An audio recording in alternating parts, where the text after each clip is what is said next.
Morning, guys. How's it going? It's Wednesday morning, about 6:30 a.m. I got up an hour ago,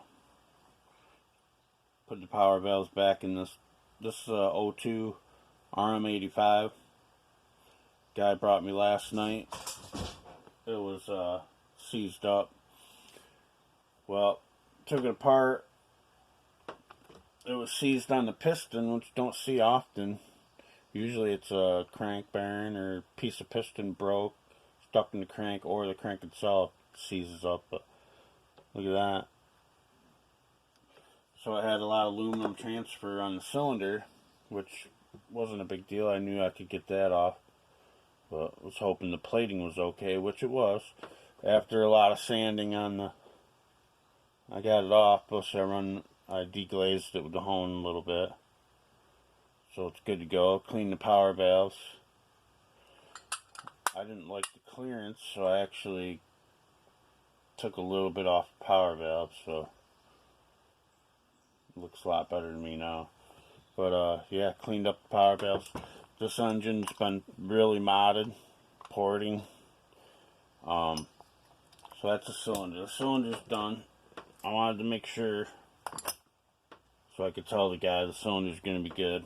Clearances are all going to be good. But I want to show you the cases. See, it's been polished. This one I'm in the middle of cleaning. So I also wanted to kind of go over my cleaning thing. What I do, see the dirt and stuff there, I just like take a knife and just quickly scrape it right off. You know, a knife. Got picks that work good. And I'll get it off, blow it off with cleaner, brake parts cleaner. And then I'll spray like WD on it, wire brush. And I got a little Dremel with, this is a wire one, but I got brass, all kinds of like little brass things you can get in all the little nooks quick with the cordless one. Or I got like these type ones, brass. Just go in the Dremel, they work good, clean. And blow it off with brake clean. Doesn't take long. I already did, well, in an hour I put that cylinder all back together, and I did this side is all clean, ready to go. And I haven't hit it with the Dremel yet, but I just did it with the brass brush quick, and a little WD. It had dirt crud all over in here, and yeah, blew it off with the brake clean. Took me about 15 minutes to do that one, maybe, if that. So lubed everything up. That case with the new bearings come in, pretty much ready to go. I haven't cleaned this one yet, like I said. See, it's still dirty, but yeah, it's been ported, and they did a lot of stuff to this engine. Check this crank out. I haven't seen this in a long time. Look at that.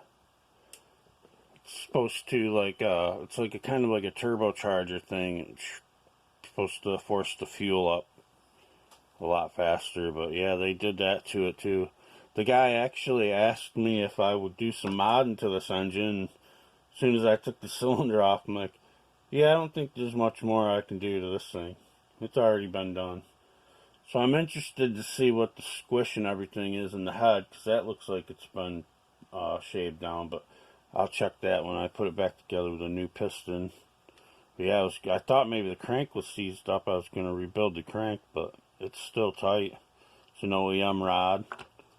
So he saved a little money there. Didn't have to rebuild the crank.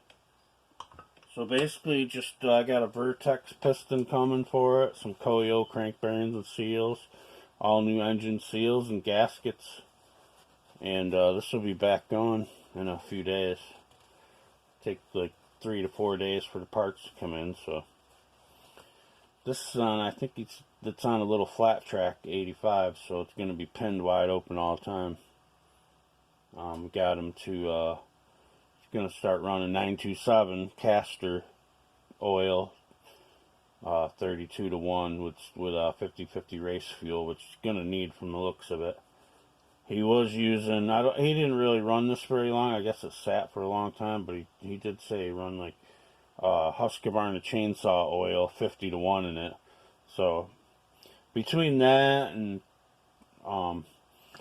actually this one coolant flow through, man, that thing was almost clogged full of crud and stuff. So maybe that was a little factor. It got hot. It definitely got, lean at the exhaust side of the piston for sure, but it's kind of what happens to chainsaws a lot when they're run with a dull chain stuff. So who knows, this thing could have been running wide open and just in like too low of a gear and just no load, too lean. So we'll get him straightened out. He brought the carbs, so I'm gonna go through that, see what the jutting is, and go from there. Recommendations to whatever it is for the fuel and the type of riding that this thing's gonna be. This thing's gonna be pinned wide open pretty much its life, so pretty cool though. It was pretty neat seeing that crank. I've only seen that a couple times. Don't see that a lot around here. Somebody ground them in there. I don't really know how much of a difference it makes, but still pretty cool. But yeah, clutch is all good. Baskets, no notches. Still got to clean all that stuff up. When I take everything off, the right side of the engine, I'll show you here. You can probably see it there. Everything is right here in this case. Like everything. I take the dowel pins out, throw them down in this so they don't fall out. I take the ones out of the side case, put them in the cover so they don't fall out when I'm, messing around with cleaning. So then when I put it back together, this stuff wasn't really dirty, so it's still all oily. I won't even touch it. I'll just put all that stuff back on, and then I will clean this case before I put it on with a new gasket. And then I'll clean that case all out, and I'll rebuild the water pump because I got a new gasket or seal for that. So we'll do that. And then everything that's in the ignition side is right here in the cover. That's how I do it.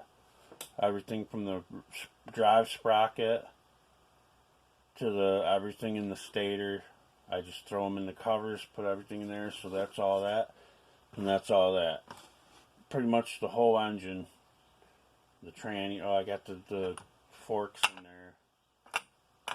They only go in one spot, so it's not hard to figure out where they go. And here's actually, I'm getting ready to move this because I got a KX250 engine right there. But I gotta tear down after I clean this all up. Parts are already ordered for this one, so clean this side case up and then I'll move it. Bring this one over here. This KX is seized too, so hopefully the cylinder's still good. The biggest thing with these older bikes is the cylinder. I mean, the cranks, I can rebuild those, but the cylinders, you can't just buy a brand new cylinder for these old RM and KXs anymore, and CRs. You gotta send them out to get them replated, which, 4 or 5 weeks, so people don't like that. So get lucky sometimes. A lot of times when the engines are seized, it's not the cylinder's usually okay. A lot of times it's the bottom end that's seized. Like I said earlier, a broken piston skirt piece will fall down, get jammed in the crank. And if that happens, you luck out because the crank's usually still good, just in the cylinder. Or, the rod bearing gets hot and seizes up, and then you just need a crank rebuild or a new crank. Or sometimes even the crank bearing, the cage will come apart, balls get balled up, and it'll seize up that way too. Seen that, so. But yeah, if so a lot of times being seized is a good thing for the cylinder, in my experience. 9 times out of 10, the cylinder's still good. So, hopefully, because he's got a race, that gentleman races hare scrambles, so he's got a race in a couple weeks, so I was hoping I could have it done then, and I was like, geez, yeah. As long as the cylinder's good, it'll be done in 4 or 5 days. We just wait for the parts to come in. Alright, guys, you guys have a good one. Later.